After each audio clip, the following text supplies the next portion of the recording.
Okay. Morning, everyone. Bonjour tout le monde. My name is Peter Tabuns. I'm the Ontario NDP critic for energy and the climate crisis. Today, along with my colleagues, MPPs Jessica Bell, MPP Sandy Shaw, and MPP Doly Begum, who wasn't able to join us this morning, I'll be introducing a bill, Climate-Related Harms Act 2023, to facilitate legal action to recover cost of damages and prevention of damages from oil and gas companies. Fossil fuel companies have to pay their fair share for the damage from their products and the cost of protecting people from that damage. There are now more than 40 local and state governments in the United States who are engaged in lawsuits to recover funds from these fossil fuel companies for the huge costs of flooding and other extreme weather that have been induced by climate change. Ontario needs to be able to do the same. The bill follows in the footsteps of the tobacco liability lawsuits in the United States that secured hundreds of billions of dollars for state governments to cover the cost of health care and smoking cessation programs. We're at a critical point in the climate crisis. We're already incurring costs for climate-driven extreme weather in the billions of dollars. These events are causing wildfires. Take a look at Nova Scotia or Alberta. Flooding, direct property damage, and increasing numbers of power outages. The Financial Accountability Officer has issued a number of reports showing Ontario will have to invest billions more than it would have otherwise done to prevent failure of critical infrastructure. Oil, gas, and coal companies have to be held accountable for the damage that their products cause, and they need to pay their fair share of costs for prevention and repair.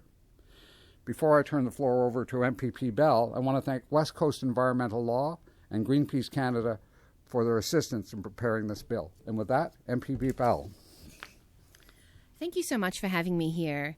I'm very proud to support and co-sponsor the bill that is being led by my colleague and friend, the MPP for Danforth, Peter Tabuns. The Climate-Related Harms Act permits citizens to go to court and force fossil fuel companies to pay for the damage their oil products have caused. This isn't new. More than 40 local and state governments in the United States are bringing lawsuits to recover funds from large fossil fuel companies for the huge cost of climate-related weather events. Ontario needs to do the same here and hold these businesses accountable because the climate crisis is here as well. Every season, Canadians struggle with protecting their homes and basements from massive rainfall and flooding, and that is on the increase because of extreme weather events. They evacuate their homes at a moment's notice to stay ahead of mega fires that can and do flatten entire towns. The climate crisis is real. It is here. And fossil fuel companies need to pay their fair share to ensure that we can adapt and respond to the climate crisis. It is costing us billions already and threatening our way of life and our future.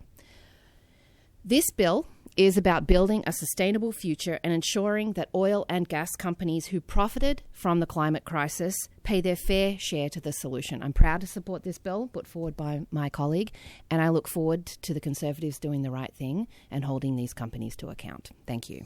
Next up, I'd like to just briefly introduce my colleague, the MPP Sandy Shaw. Thanks for being here, Sandy.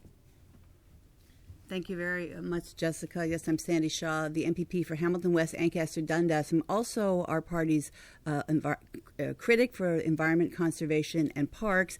And, you know, we are seeing firsthand the damage that the climate change is inflicting on our environment, on our wetlands, on our green spaces, and certainly the risk to species at risk and our biodiversity. So this bill is one that is significantly important.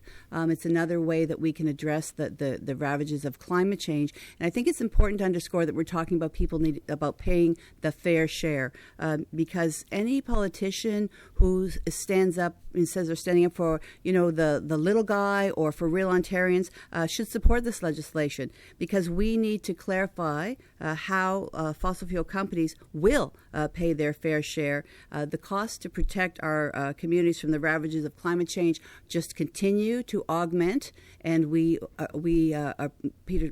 Tabuns is we're putting this bill forward. Thank you to MPP Tabuns, because we think the time is now. We're at a critical point, and this is an important bill to help us all play our role and fight the ravages of climate change. So thank you very much. Important bill.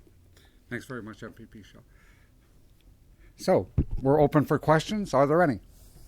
You mentioned, I think, 40 other jurisdictions have introduced similar bills. Have any of those had any kind of measure of success? Do you know? They are still engaged in the early stages of their lawsuits.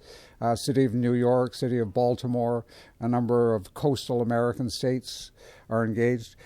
The oil and gas companies are fighting very hard to dispute the jurisdiction. I suspect that ultimately the states and local governments will be successful. So we haven't seen the money come out yet, but we have seen the actions initiated. And if you look back at the fight against tobacco companies, this is a process that takes a while. You're dealing with companies with hundreds of billions of dollars in deep pockets. They're going to fight to protect themselves, even though, frankly, morally, they're responsible for substantial damage. Couldn't you also make the argument that, you know, the output-based pricing system, I think I butchered that 4 times, is kind of the mechanism to make these companies, you know, pay their fair share for the damage of climate change?